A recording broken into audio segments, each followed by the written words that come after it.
Good morning friends. Welcome to online education. આપણે આપણા topic ચાલે છે ચેન ધ ટેક્સ અને ચેન ધ ટેક્સ માં આપણે પાંચ ટોપિક ની વાત કરવા જઈ રહ્યા છે અને એમાં આપણે ચાર ટોપિક ની ચર્ચા કરી બોર્ડમાં કઈ રીતના પૂછાય છે એ પણ જોયા. એમાંથી 2 માર્ક્સ નું પૂછવાનું છે અને એક ટોપિક આપણો એવો છે કે એક્ટિવ પેસિવ એ કમ્પલસરી પૂછવાનો છે 2 માર્ક્સ નો. એટલે હવે આપણે એક્ટિવ પેસિવ ઉપર જઈએ. પહેલા તો એક્ટિવ એટલે શું અને પેસિવ એટલે શું. એક્ટિવ એટલે કર્તળી, પેસિવ એટલે કર્મણી અને વોઇસ એટલે પ્રયોગ. કર્તળી, કર્મણી, પ્રયોગ. હવે પહેલા તો ડેફિનેશન સમજી લે. એક્ટિવ કોને કહેવાય, પેસિવ કોને કહેવાય. વિદ્યાર્થી મિત્રો, દરેક ટેન્સ નો પેસિવ વોઇસ અલગ અલગ થાય છે. તો તમારે પહેલા તો ટેન્સ આઈડેન્ટિફાઈ કરતા આવડવું જોઈએ. બરાબર. હવે તમારે ધ્યાન રાખવાનું કે ટોટલ ટેન્સ કેટલા છે, તો કે ભાઈ 12 ટેન્સ છે. 12 ટેન્સ માંથી 8 ટેન્સ નું પેસિવ વોઇસ થાય છે.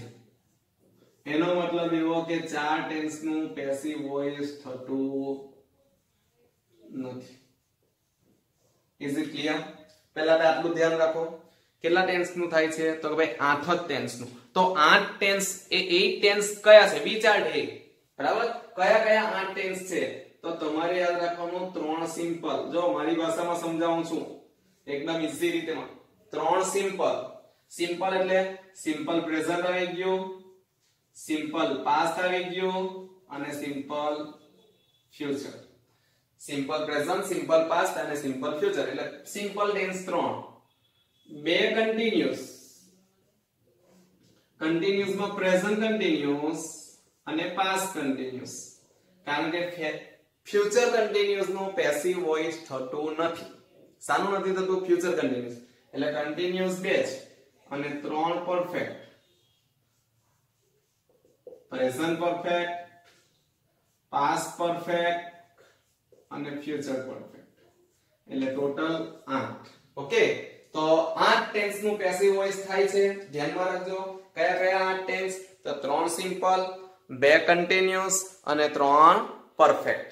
ઓકે. એટલે આટલું જાણ્યા પછી હવે હું તમને ડેફિનેશન સમજાવું છું કે એક્ટિવ કોને કહેવાય અને પેસિવ કોને કહેવાય. પહેલા તો બીજું એ થશે કે ડાયરેક્ટ ઇનડાયરેક્ટ સ્પીચ અને એક્ટિવ પેસિવ એ બધા સ્ટુડન્ટને મિક્સ બહુ થાય છે. જ્યારે એક્ટિવ પેસિવ નો પેરેગ્રાફ પૂછાય તો એમાં ડાયરેક્ટ ઇનડાયરેક્ટ કરી નાખે અને ડાયરેક્ટ ઇનડાયરેક્ટ નો પૂછાય ત્યારે એમાં એક્ટિવ પેસિવ કરે. એટલે આ બે ટોપિક બધા કન્ફ્યુઝનમાં ભેગા કરી દે છે. તો બંને ટોપિક અલગ છે.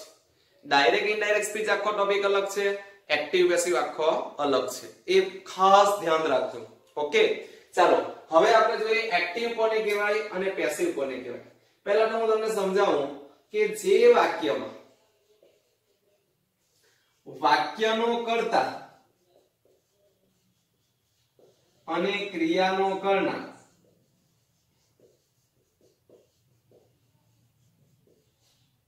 બંને એક જ હોય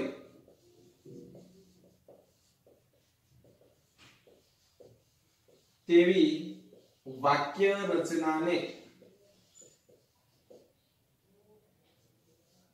એવી એક્ટિવ વોઇસ કહેવામાં આવે છે.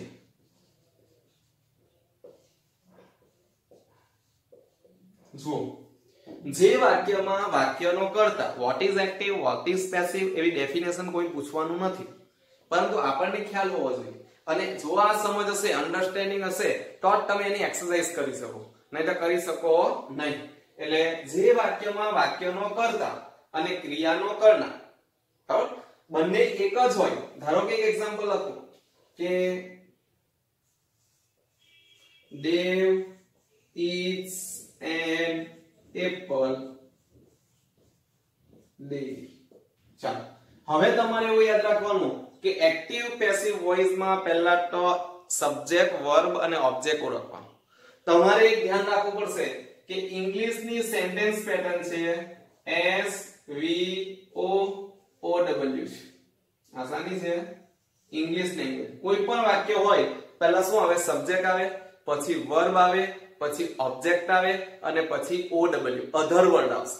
ઓકે, એટલે જો subject, S for subject, subject એટલે કર્તા, V ફોર વર્બ, વર્બ એટલે ક્રિયાપદ, પછી શું આવે? કર્મ, અને અધર વર્ડ એટલે અન્ય શબ્દ. તમારે યાદ રાખવાનું કે ઇંગ્લિશની સેન્ટેન્સ પેટર્ન શું છે? તો SVO, સબ્જેક્ટ, વર્બ અને ઓબ્જેક્ટ. બરાબર? ધારો કે Dave eats an apple, daily. તો Dave શું થઈ ગયો? ચાલો, Dave શું થઈ ગયો?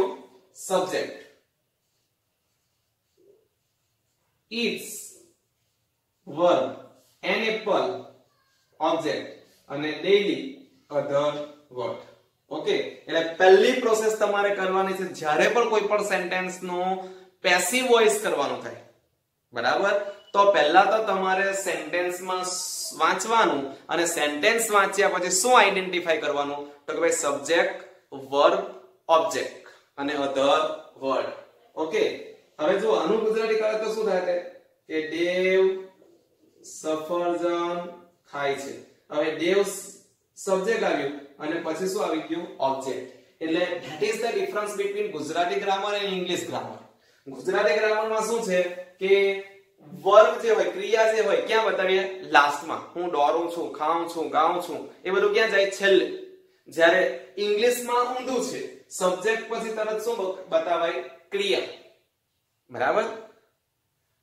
ચાલો, ધારો કે આઈ પ્લે ક્રિકેટ. તો આઈ એટલે હું, ક્રિકેટ રમું, એવું થાય? ચાલો, આઈ હું પ્લે એટલે રમવું, હું રમવું ક્રિકેટ થાય કે આપણે શું કરીએ? હું ક્રિકેટ રમું છું. તો સબ્જેક્ટ પછી શું મૂક્યું?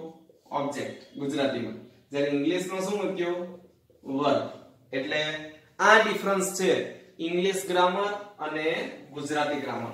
એટલે ઇંગ્લિશની વાક્ય રચના શું છે? તો SVO. એટલે તમારે આ વાક્ય વાંચી દો, વાક્ય વાંચ્યા પછી સબ્જેક્ટ, વર્બ, ઓબ્જેક્ટ અને અધર વર્ડ એ આઈડેન્ટિફાઈ કરી નાખ્યા. હવે જુઓ, જે વાક્યમાં વાક્યનો કર્તા, તો આ વાક્યમાં વાક્યનો કર્તા કોણ છે? તો કે ભાઈ દેવ. ક્રિયાનો કરનાર, કઈ ક્રિયા થાય છે? ખાવાની. તો ખાવાની ક્રિયા કોણ કરે છે? eats, Dave eats an apple. ખાવાની જે ક્રિયા કરે છે એ પણ કોણ કરે છે? દેવ. તો જે વાક્યમાં વાક્યનો કર્તા અને ક્રિયાનો કરનાર બંને કેવા છે? એક જ. માટે એક્ટિવ વોઇસ. સમજ પડી? જે વાક્યમાં વાક્યનો કર્તા અને ક્રિયાનો કરનાર બંને કેવા છે? એક જ છે. માટે એક્ટિવ વોઇસ. હવે જો ડેફિનેશન, જે વાક્યમાં વાક્યનો કર્તા અને ક્રિયાનો કરનાર બંને અલગ અલગ હોય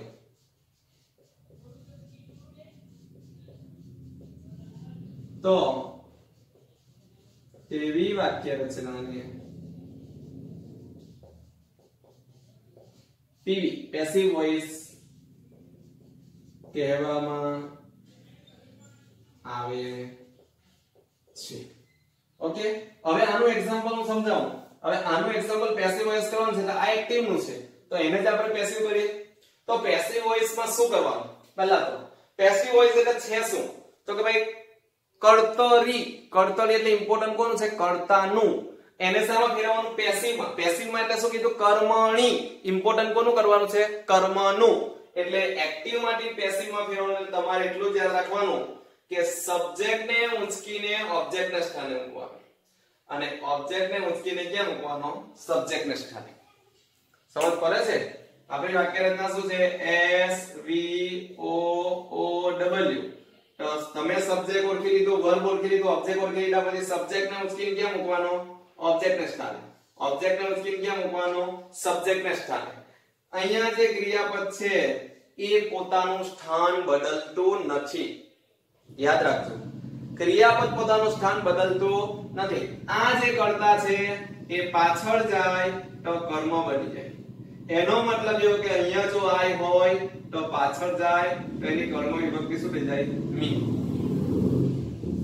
અહીંયા જો હી હોય તો પાછળ જાય તો હિમ થઈ જાય હું સમજાવું છું તમને બરાબર અને પાછળ જો મી હોય એ આગળ આવે તો કર્તા બની જાય એટલે મી હોય તો આગળ આવે તો આઈ હિમ હોય તો આગળ આવે તો હી બરાબર ક્રિયાપદનું હંમેશા તમારે પાસ્ટ પાર્ટિસિપલ નું રૂપ જ મુકાય યાદ રાખજો પેસિવ વોઇસ માં કોઈ પણ ટેન્સ હોય 8 ટેન્સ માંથી કોઈ પણ ટેન્સ નું પેસિવ વોઇસ કરો એટલે એમાં કઈ મૂળ રૂપ કે એસકે એવું કશું આવતું નથી પેસિવ વોઇસ એટલે V3 એટલે પાસ્ટ પાર્ટિસિપલ નું રૂપ જ મૂકવાનું છે ઓકે બરાબર એટલે સબ્જેક્ટ ને ઉંચકીને ઓબ્જેક્ટ ના સ્થાને ઓબ્જેક્ટ ને ઉંચકીને સબ્જેક્ટ ના સ્થાને આ જ્યારે કરતા પાછળ જાય તો તેની આગળ શું મૂકવાનું બાય શું મૂકવાનું બાય અને આ જ્યારે કર્મ આગળ આવે તો એ કર્મ સાથે તમારે શું મૂકવાનું હેલ્પિંગ વર્બ શું મૂકવાનું હેલ્પિંગ વર્બ હવે તમને આ એક એક્ઝામ્પલ સમજાવું ચાલો તમને મેં શું કીધું કે ભાઈ કોઈ પણ સેન્ટેન્સ માં તમે યાદ રાખજો કોઈ પણ સેન્ટેન્સ માં તમારે જો પેસિવ માં કરવાનું થાય એટલે વાક્યને વાંચીને પહેલા તો શું ઓળખી લેવાનું સબ્જેક્ટ વર્બ અને ઓબ્જેક્ટ એટલે તમે સબ્જેક્ટ વર્બ અને ઓબ્જેક્ટ ઓળખી લીધા ઓકે પહેલા સ્ટેપમાં બીજા સ્ટેપમાં શું કરવાનું કયા ટેન્સ નું વાક્ય છે જો ડેવ ઇઝ કયા ટેન્સ નું છે તો ભાઈ કરતા પછી મૂળ રૂપને એસકેઈએસ લાગેલો છે એનો મતલબ એવો કે સાદો વર્તમાનકાળ થયો બરાબર આ એટલા માટે જોવાનું કે જ્યારે કર્મ આગળ આવે તો તેની સાથે હેલ્પિંગ વર્બ શું આવે એમિઝર આવે કે વોઝ કે વેર આવે તો એ કોના ઉપર આધાર છે તો ટેન્સ ઉપર આધાર છે તો આનું પેસિવ કરવાનું થાય તો જુઓ સબ્જેક્ટ ને ક્યાં મૂકવાનો પાછળ ઓબ્જેક્ટ ને ક્યાં લઈ આવવાનો આગળ ઓબ્જેક્ટ શું છે એન એપલ તો આવું બનશે ને એન એપલ હવે જોજો અહીંયા એસકેએસ છે સાદો વર્તમાનકાળ એટલે એન એપલ પાછળ ઓબ્જેક્ટ હતું તે આગળ આવ્યો એટલે એની સાથે હેલ્પિંગ વર્બ મુકાય હેલ્પિંગ વર્બ શું મૂકી દેવાનું is કેમ is મૂકવાનું તો ભાઈ વર્તમાનકાળ નું હોય તો એમ is are મુકાય સાદો વર્તમાનકાળ આવેલો એટલે હેલ્પિંગ વર્બ શું મુકાય એમ is are એ હું તમને રૂલ સમજાવું પછી આ તો ડાયરેક્ટ એક્ઝામ્પલ સમજાવું છું એટલે તમને થોડી સમજ પડશે તો એન એપલ is it નો પાસ્ટ પાર્ટિસિપલ eaten કારણ કે ક્રિયાપદ પોતાનું સ્થાન બદલતું નથી બરાબર એ તો પોતાની જગ્યા ઉપર જ રહે છે અને કયું રૂપ આવે પાસ્ટ પાર્ટિસિપલ જ એટલે એન એપલ is eaten આ દેવ જે છે તે ક્યાં જવાનું કર્મના સ્થાને જાય તે પહેલા શું લાગે બાય તો an apple is eaten by Dev daily જો આ પેસિવ વોઇસ થઈ હવે આમાં જુઓ આપણે શું કીધું જે વાક્યનો કરતા તો આમાં વાક્યનો કરતા કોણ છે જોજો વાક્યનો કરતા કોણ છે તો એન એપલ આમાં જુઓ ક્રિયાનો કરનાર સફરજન ખાવાની ક્રિયા થાય છે સફરજન જ પોતાને ખાય છે કે એન એપલ જે ખાય છે ખાવાની જે ક્રિયા થાય છે સફરજન કરે છે કે દેવ કરે છે ચાલો બોલો કોણ કરે છે સફરજન તમે ઘરે લાવો ફ્રીજમાં મૂકો સફરજન જ પોતાને ખાય બરાબર એટલે ક્રિયા કોણ કરે છે તો કે ભાઈ દેવ વાક્યનો કર્તા અને ક્રિયાનો કરનાર બંને કેવા છે અલગ છે માટે પેસિવ વોઇસ બરાબર એટલે તમારે તો પહેલા સમજી લેવાનું કે એક્ટિવ વોઇસ કોને કહેવાય અને પેસિવ વોઇસ કોને કહેવાય આ સમજ્યા પછી બરાબર હવે હું તમને સમજાવું છું કે તમારે તો કોઈ પણ વાક્ય આવે અને પેસિવ વોઇસ કરવાનું આવે એટલે એક જ કામ કરવાનું છે શું કરવાનું છે તો કે ભાઈ પહેલા તો સેન્ટેન્સ વાંચવાનું સેન્ટેન્સ વાંચ્યા પછી એસવીઓ ઓળખી લેવાનું બીજા સ્ટેપમાં કયા ટેન્સ નું વાક્ય છે તે જોઈ લેવાનું અને ત્રીજા સ્ટેપમાં ચેન્જ કરવાનું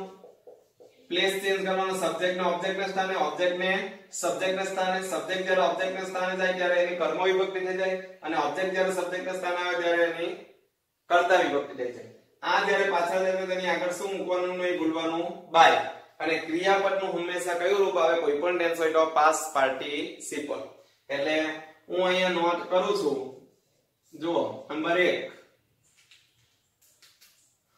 એક્ટિવ વોઇસ માંથી પેસિવ વોઇસ માં ફેરવતી વખતે કર્તાને કર્મને સ્થાને અને કર્મને કર્તાને સ્થાને મૂકવામાં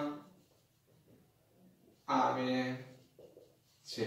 હવે તમારે એવું સમજવાનું કે એક્ટિવ વોઇસ માં પેસિવ વોઇસ માં ફેરવતી વખતે કર્તાને કર્મને સ્થાને મૂકતા તેની કઈ વિભક્તિ બની જાય? કર્મ વિભક્તિ। અને કર્મને જ્યારે કર્તાના સ્થાને લાવો તો તેની કઈ વિભક્તિ બની જાય? કર્તા। બરાબર? ધારો કે હું કોષ્ટક બનાવી દઉં છું, કર્તા વિભક્તિ કર્મ વિભક્તિ, બરાબર? કર્તા I તો કર્મ વિભક્તિ શું થઈ જશે? મી। વી તો અસ, યુ તો you, he him, she her, it they them. એટલે આગળ આઈ હોય પાછળ જાય તો મી થઈ જાય, અને પાછળ વી હોય અને આગળ આવે તો આઈ થઈ જાય। આગળ વી હોય પાછળ જાય તો બાયસ થઈ જાય, અને પાછળ અસ હોય આગળ આવે તો વી થઈ જાય। એટલે આગળ જો કરતા હોય તો પાછળ જાય તો કર્મ, અને પાછળ કર્મ હોય તો આગળ આવે તો કર્તા। એક આ યાદ રાખો, એક નોટ છે, બરાબર? ચાલો હવે સેકન્ડ નોટ જોઈ લેજો। સેકન્ડ નંબર ઉપર તમારે ધ્યાનમાં રાખવાનું છે કે કર્તાને કર્મને સ્થાને મૂકતા તેની આગળ બાય મુકાય છે। શું મુકાય છે? બાય। બાય મુકાય છે એટલે બી વાય, ઈ બાય નહીં, ટાટા સીયુ નહીં, હા, બી વાય। ત્રીજું, પેસિવ વોઇસ માં હંમેશા કયું રૂપ મુકાય? ભૂતપૂર્વનું જ રૂપ મુકાય છે।